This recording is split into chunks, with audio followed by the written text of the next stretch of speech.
Hi, my name is Kane, and I'm from Brazil. Please like and subscribe to Luna Avatar. Even though my parents were poor, I always had big dreams as a kid. When I was 8, my best friend Gangle and I used to sit at the bus stop on the weekends and would admire all the fancy cars that would drive past. Wow, did you see that? BMW? I want one like that when I grow up. I believe you'll drive a car like that one day, Kane. Remember what our teacher said? If you believe it, you will have it.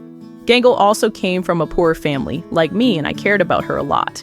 Once, when we were in the 8th grade, she couldn't bring her lunch for the whole week because her parents were so broke. And even though she came up with all sorts of excuses not to take my lunch, I wasn't going to leave my friend to starve. Kane, I'm not that hungry. Please, I don't want to take your lunch. You know you don't have to have pride with me. Come on, let's share. Okay, but next week is my turn to share with you. But when next week came, Gangle had more than enough to share with me since her dad got a big good job in the city. I got us candy bars today. Wow, thank you. I'm really happy that your family's doing well. Yeah, and there's something else I need to tell you. She looked a little sad, and then I felt sad when she told me. We won't be living in the same place anymore. We're moving to the city, and I won't be in this school. I was happy for Gangle because she was going to have a better life, but I was sad since she was my best friend. We promised to write to each other every month, but as time went by, she stopped writing, but I didn't. I started focusing a lot on my studies when Gangle left and became the top student in my school. When I was in 10th grade, I got selected to participate in a national math tournament. When I was at the tournament, I was so happy when I saw Gangle. She was also selected from her school. Gangle, she looks so beautiful now. Gangle looked at me like she didn't even know me. Or maybe it was because I also look different. It's me, Kane. Oh, hi. It's been a while.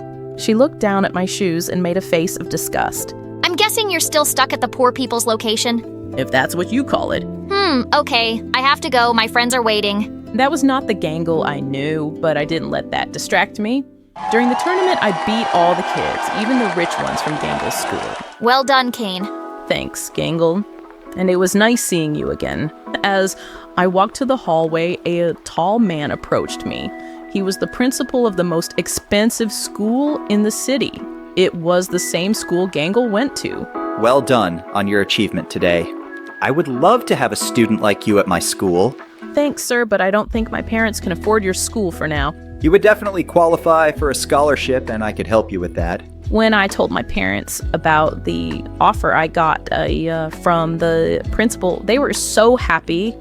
Dad immediately spoke to one of his friends who lived closer to the school to accommodate me, and he gladly accepted. After a month, I moved into Dad's friend's house. He had a daughter who was my age, Pomni, and she was on another level of always being happy. I've always been an only child in this massive house. It's just me and my father. I'm so glad to finally have someone to talk to. Come on, I want to show you our swimming pool.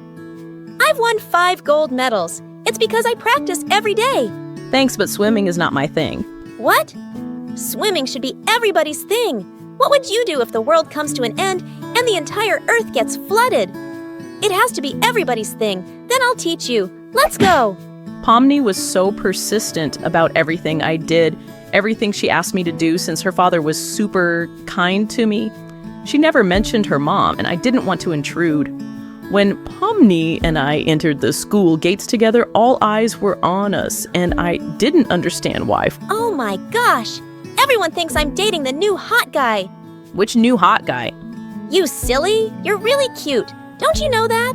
I blushed when she said that because I never really paid attention to how I looked, since I focused so much on getting high grades. And then as we walked into our next class, all the girls started tapping the seat next to them. Hey, new guy, you could sit next to me. Oh no, you should really sit next to me. I have all the answers to everything. Pomni suddenly hid behind me when she saw Gangle walk in, and then she took my hand. He'll sit next to me. We come from way back. Isn't that so, Kane? I saw Gangle glare at Pomni sternly, and she quickly ran to her seat and didn't look at me for the rest of the day. Gangle pulled me along with her everywhere in school, and because I missed her so much, I stuck with her. I'm so happy that you're in my school, Kane, but we got to get you some new shoes, okay? But these are my favorite shoes, Gangle. I know, but change is good sometimes. Look at me. I live a fabulous life, which starts with how we look. Pomni walked past me and Gangle like she didn't even know me, and when I saw her after school to find out what was up, she acted like everything was normal. Hey, you suddenly avoided me. What happened? Nothing. I just wanted to give you and Gangle your space. She seems to really like you. Yeah, we're old friends. Are you afraid of Gangle? No, she's just this popular girl who gets everything she wants. And I don't want any trouble at school, so we could just be friends at my house. Okay, if that's what you want. The next day at school, Gangle immediately approached me and took me to a quiet place. And then she took a new pair of sneakers from her bag for me. I felt very uncomfortable taking them. But these are my favorite shoes, Gangle. Kane, it's rude not to take a gift. You know that. Remember that time you made me share your lunch and I took it? Yeah, but I was helping. Take my gift, Kane, please. I looked at her eyes, and she looked like she was about to cry, so I took the shoes. But it didn't stop there. Gangle changed my whole look, and I kind of liked it, but hanging out with her and her friends felt awkward. Like this one time when we were in 12th grade, they invited me to a beach party, and when I decided to bring Pomni along, Gangle acted like she owned me. Kane, can I speak to you alone, please? She seemed angry, and I left Pomni waiting for me. Why did you bring her to a party that I invited only you to? I live in her house, and she's my friend, so I thought it'd be okay. Well, it's not okay, and I'm not happy. You were my friend first. In fact, I think I like you more than a friend now. Gangle suddenly kissed me, which caught me off guard. Before I could react, my phone rang, and it was my dad. Sorry, I have to take this. My dad called to tell me that in a month's time, they would be losing the house because he lost his job. Gangle could see that I wasn't okay. And because I was so worried, I ended up telling her everything. So you're going to be homeless? No, I won't allow that to happen. Well, I don't know how you will do anything since you're still in school, but if you send Pomni back home and tell her that she's a loser, then I'll speak to my dad to help your family. What? I can't do that. Pomni's family is helping me, and she's a good person. She's a freak, Kane, and you're hot and smart, and I want you all to myself. I was so turned off with Gangle. She wanted me to hurt another person for no reason, and I just couldn't do it. I went back home with Pomni, and she was happy to get out of the party because it wasn't her vibe either. Maybe we can go get some ice cream. Yeah, let's do that. What did Queen Gangle say? You look so unhappy after you spoke to her. Don't worry about it. I don't think I'll be hanging around her anymore. After our fun ice cream date, I started growing really fond of Pomni. She was sweet and accepted me for who I am.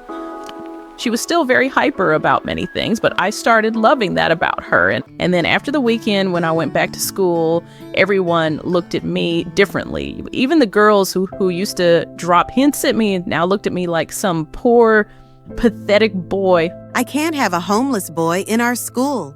I spotted Gangle talking to a group of kids. I stood behind her. She was talking about me. Kane is a total fake. I had to buy him clothes and shoes because his family is going to be homeless soon. Wow. But how can someone so hot be so poor? Gangle, how could you do this? Oh, speak of the poor devil. She looked at me coldly. And then I took off the shoes she bought me and threw them in her face. Congratulations, Gangle. Money has turned you into a real witch.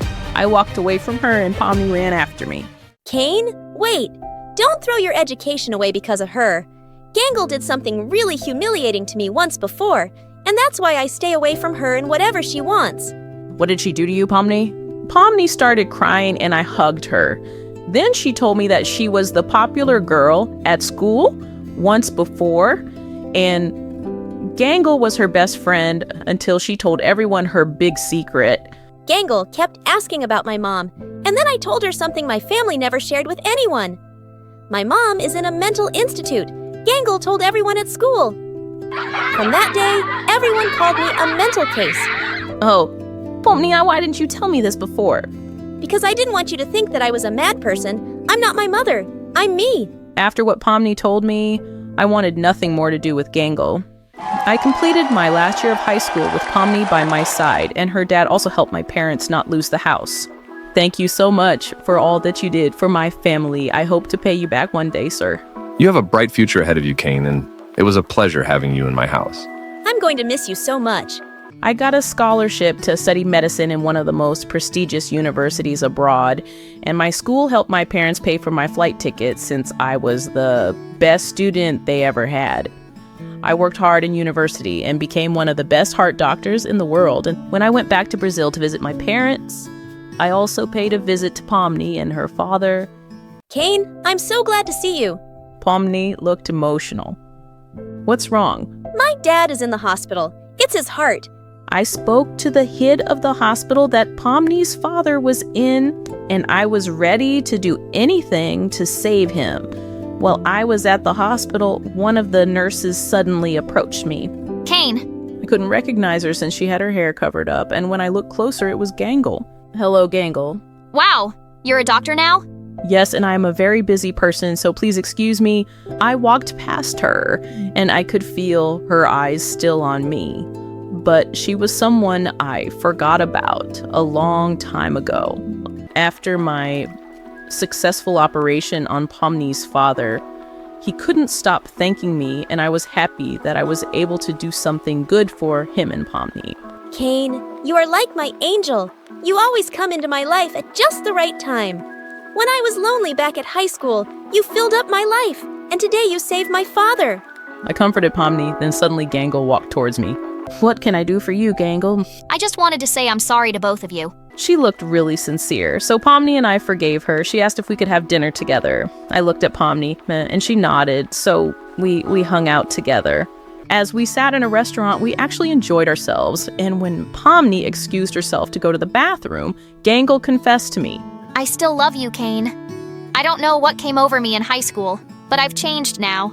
I'm sorry, Gangle, but I'm in love with Pomni, and that's why I came back to Brazil. Gangle understood and then got up and left. Where's Gangle?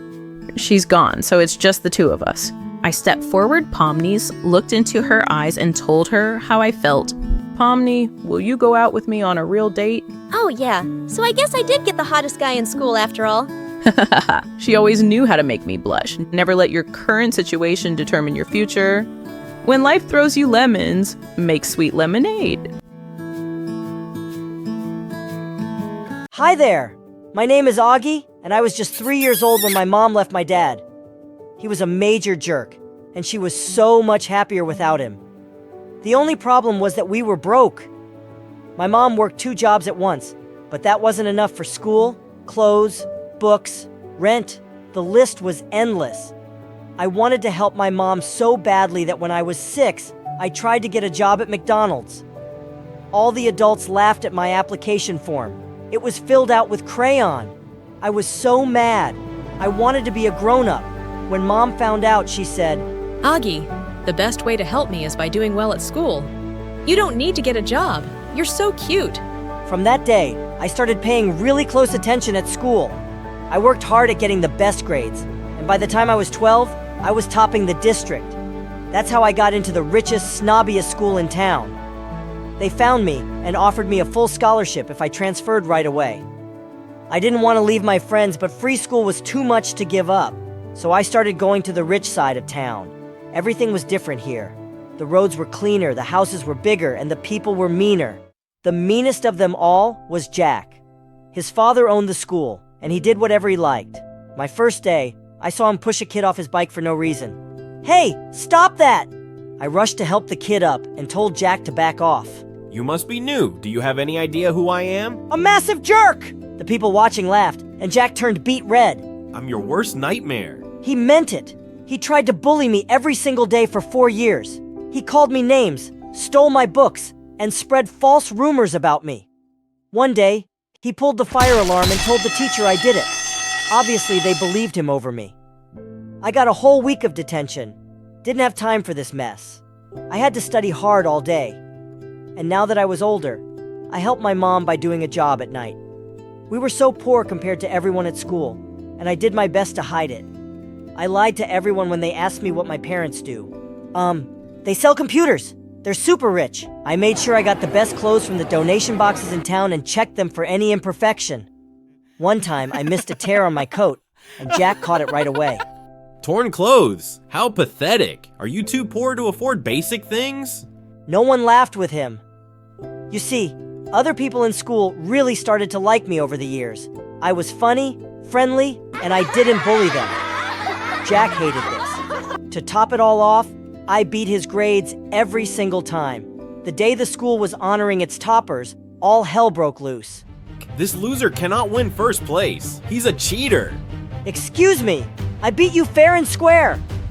Jack ran over to me and tried to yank my medal off my neck. Give it to me. Give it. No! I shoved Jack away from me, and he fell back.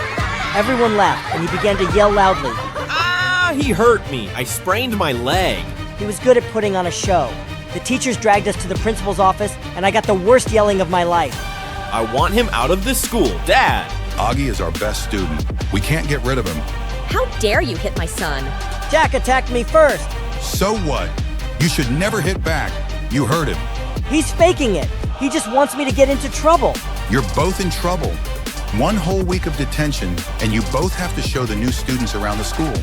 Our school was huge, and new people had to have guides for their first week. I really didn't want to babysit with Jack, but I had no choice. We both met the new student the next day, and wow, she was stunning. She had the most beautiful brown eyes I've ever seen. The moment Jack saw her, he turned to me. You can go. I can help her alone. I won't tell the teachers. No way, you're a snake. Look, that's Nancy. I've known her since we were kids, and her dad is even richer than mine. I want to date her, so just go away. Obviously, I didn't go away. Instead, I raced up to Nancy first and gave her my best smile. I never really flirted with a girl before, but I gave it my best shot. Hi, I'm Augie. You're cute. Do you like tacos? Yes, I love tacos. Would you like to eat some with me after school? Okay, why not? You're pretty cute, too.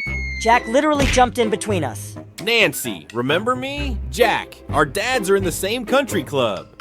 Kind of.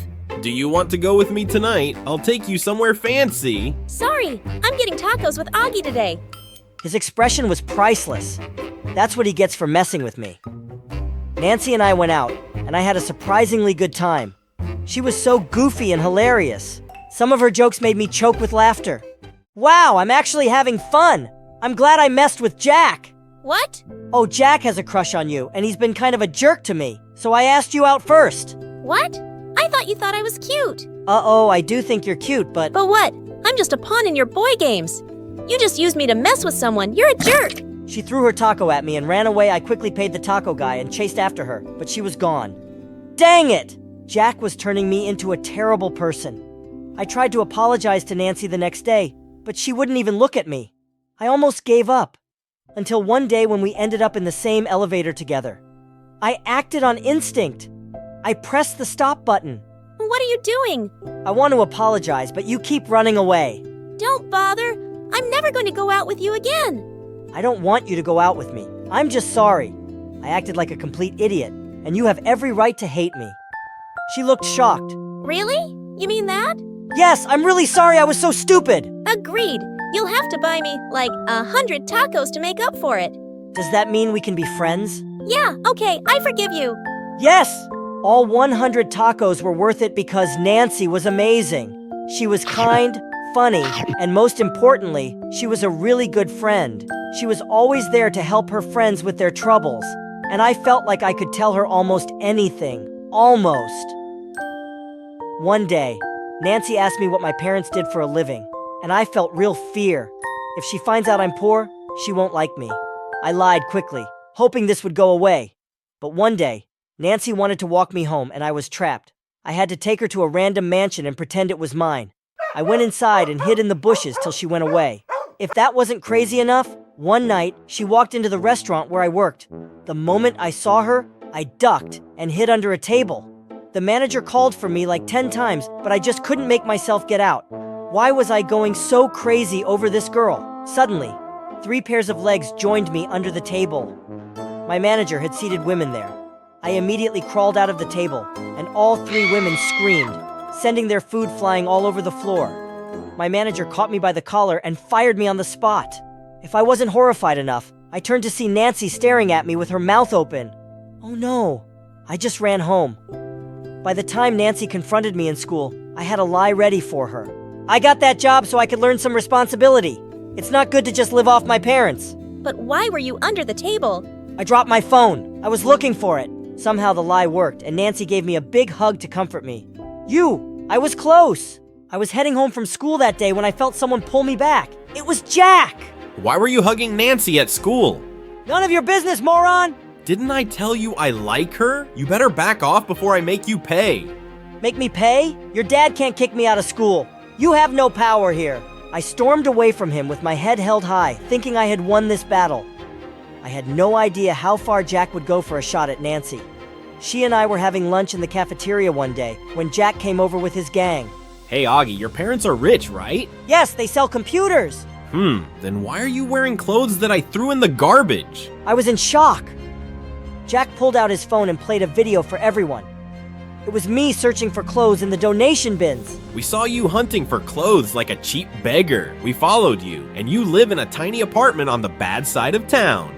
Everyone around me was whispering. I couldn't even bear to look up at Nancy. My secret was finally out. So what do your parents really do? Do they even have a job, or are they pathetic like you? I couldn't take it anymore. I got off my feet and punched Jack right in the face in front of everyone. I just lost it. I'm reporting you to my dad. Everyone saw that, right? He punched me. I was suspended for 2 weeks after that, which was just fine with me. Felt like my life was over. I didn't want to go to school. I didn't want to study. And I didn't want to see anyone. I turned my phone off so none of my friends could reach me. I was locked in my room for a whole week until one day, there was a knock on my door. Nancy was here. She saw me in my tiny apartment. I was wearing old, faded hand-me-downs. What are you doing here? How did you find me? I can track people. Why didn't you answer my calls? I was worried.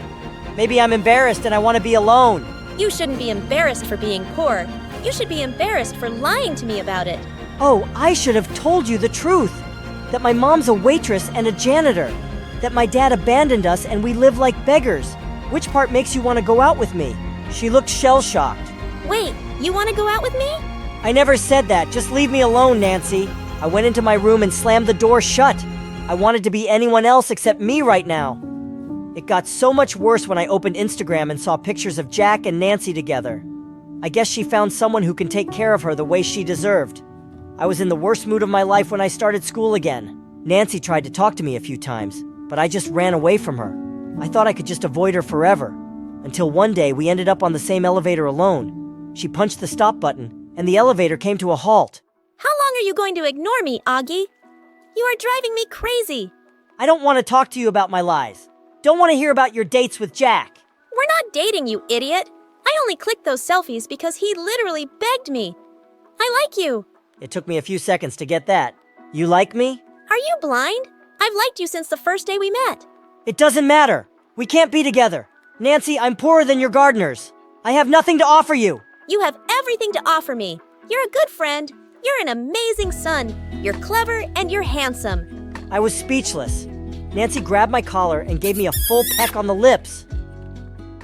Hi, I'm Grace from London. Please like and subscribe. When I was little, my mom worked for this rich woman who was the third cousin of the daughter of the king. The rich woman had a fabulous life. She and her daughter Gigi, who was my age, lived in a beautiful mansion. They went to the spa every week and on vacation every weekend. But the only thing was that the paparazzi never left them alone. They camped in front of the house and hid in the trees to get a glimpse of Gigi and her mom. Gigi and I looked alike, so I'd often pose as her decoy. I'd walk out the front door in her fancy clothes and smile for the paparazzi, while Gigi snuck out the back into a tinted SUV and speed off. Life was great until Gigi and her mom moved back to their family and mom lost her job. We moved into a tiny house, and mom had to work 2 jobs just to afford the rent. I hated being poor. It caused my mom to get off work really late, so I decided I had to be rich one day. I worked harder than ever in school so I could get a good job and make a ton of money. Then one day, I was called into the principal's office and she gave me the best news ever. Congratulations, Grace. You've been awarded a scholarship to one of the most prestigious private schools in the city. I was over the moon, but there was one big problem. My new school was filled with rich kids. There was no way I was going to fit in. That night I had nightmares about them laughing at me and chasing me through the halls. The next morning, I woke up and prayed that I could win $1 million.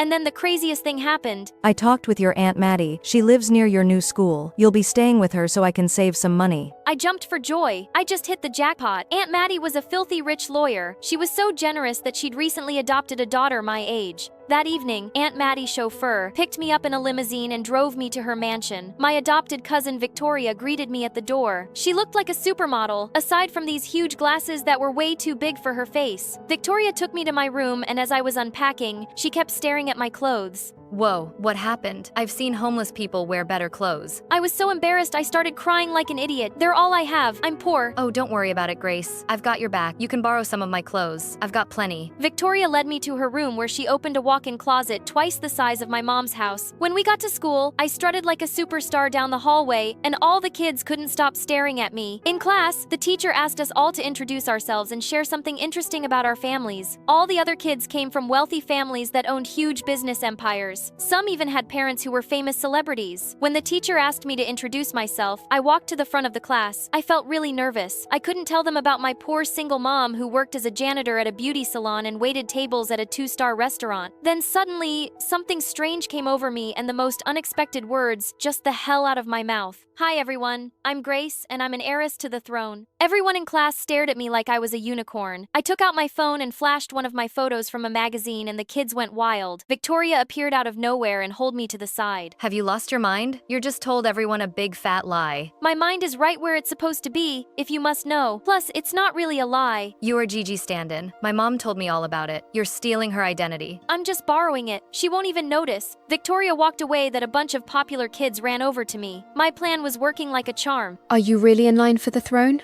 Yep, it's a very real possibility. Everyone in line before me is old and sick. I thought you moved back to Europe. That's fake news. But aren't you living with Victoria? Yes, my mother wants me to have a more grounded experience among commoners, but it's just temporary. Tata, sorry. No more questions today. Maybe we can have crumpets and tea later. Then Damien, the most beautiful boy I'd ever seen, patted me on my shoulder and my heart skipped a beat. His sparkly brown eyes and warm smile made my heart flutter. Your Highness, would you do me the honor of coming to my party tonight? Yes, please. That night, I raided Victoria's closet and found the perfect dress. I pranced around in the mirror, flashed my prettiest smile, and practiced kissing my hand. What's up with you? I told Victoria all about how Damien invited me to his party, and she looked pissed. Don't you mention that jerk to me? He's not a jerk. He's really cool, and he looks like an angel. Listen, you'll have to regret it if you choose to hang out with that idiot. Are you sure we're talking about the same guy? Damien's at the top of our class. He smells like fresh strawberries. He's super cute and the captain of the football team. He's perfect. Never mind, I'm out of here. Victoria stormed off in a huff, but I didn't have time to figure out. We'll put a bee in her bonnet. I had to get to Damien's party, of course. Damien's party was awesome. We danced together for hours, and at the end of the night, he gave me the most romantic kiss. You're amazing, Grace. I know people tell me that all the time. I've never met a girl like you before. After that, Damien and I started dating and we became the hottest couple in school. My popularity was through the roof. Even Victoria stopped shaking her head at me every time we passed each other in the hallway. Life was great until things took a horrible turn. One day, one of the rich kids invited me to an exclusive restaurant. I was busy enjoying my caviar when I looked out the window and saw Victoria and Damien having a heated argument across the street. I was about to go out to snoop on them, but our waiter, Brian, this geeky kid from my math class, stepped into my path. Excuse me, you forgot to pay for your food? He gave me a bill of over $200. I was invited to this party. And we've been told everyone is paying their bills separately. So without thinking, I handed Brian my bank card. I'm sorry, but your card has been declined. That's impossible. I'm heir to $1 million fortune. We also accept cash. This is no way to treat royalty. I want to speak with your manager now. I dragged Brian to the side. I was so afraid he was going to call the cops on me that I decided to tell him the truth. Listen, there's no way I can pay all that money. Maybe we can work something out. You rich kids always try to take advantage of people. Please pay so I can do my job.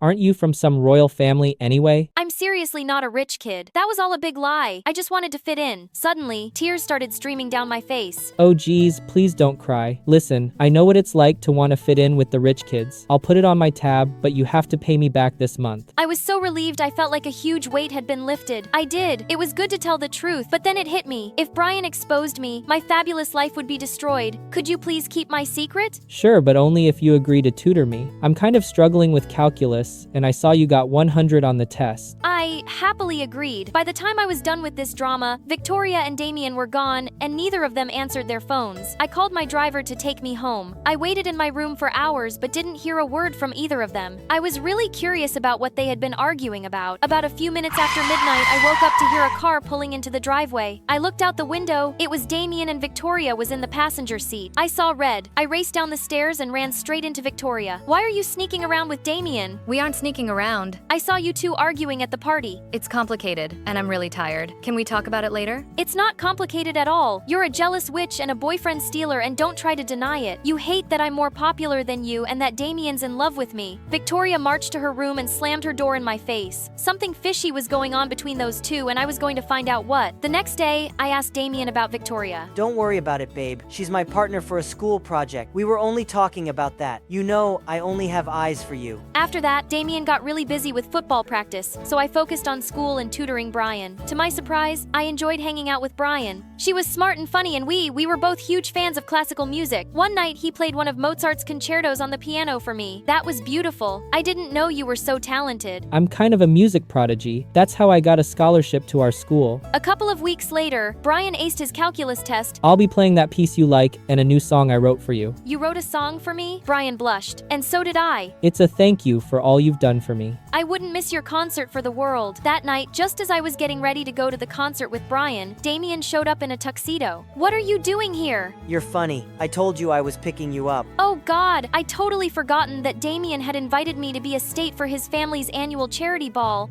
Come on, we don't want to be late. Damien took my hand and rushed me to his car. When we arrived at the ball, Damien's parents were excited to meet me. They spent the whole night introducing me to all their fancy friends and bragged about how their son had landed the heiress to a throne. I needed a breath of fresh air, so I went out into the back alley for a bit to find Damien and the school's head cheerleader kissing. When they saw me, they turned as white as bed sheets. It's not what it looks like. Actually, it is. Damien and I are in love. I was going to tell you after the party. I just wanted to impress my parents by saying you were my girlfriend. You're their favorite royal, and they've been dying to meet you. I slapped Damien hard in the face and stormed out of there. The next day, Brian marched up to me at school with a huge scowl. I waited for you for over an hour and you didn't even call. I'm sorry, I had another engagement. Like what? Your fake royal duties? If you didn't want to go, you should have just told me. You didn't have to play with my feelings. I may not be one of the popular kids, but I don't deserve to be treated like trash. Brian stormed off. I was gutted, and just when I thought the day couldn't get any worse, I got an alert on my phone. A gossip website had done a news report on me and outed me as a fraud. All the kids crowded around me like an angry mob. I ran outside and straight into a bunch of crazy paparazzi. They chased me through the parking lot. I darted down the street and jumped into a cab. Get me out of here, please. The driver hightailed it out of there. When I got home, I raced up the stairs and locked myself in my room. Then suddenly, someone unlocked my bedroom door. I was panicking. The police would arrest me, and my mom would be so ashamed. Everything would fall apart. But in the end, thank goodness, it was just Victoria. I told you all this would blow up in your face. The lying, and most of all, Damien. Was he dating you too? No, gross. Damien and I lived in the same foster home years ago. Damien hates that he was poor, and he won't tell anyone he's adopted, or that he and I know each other from a foster home. You're not that different. He just wants so bad to fit in. That information nation hit me like a ton of bricks. At that moment, I decided to make a change. I apologized to Victoria and sent Brian a dozen I'm sorry memes. And I came clean to everyone at school. After that, everyone turned their backs on me. But I had Victoria, and I eventually made friends with some nice kids. Ryan and I started talking again after I offered to tutor him for free for a year. In the end, I realized that being a popular fake royal didn't hold a candle to being surrounded by friends that loved me for me.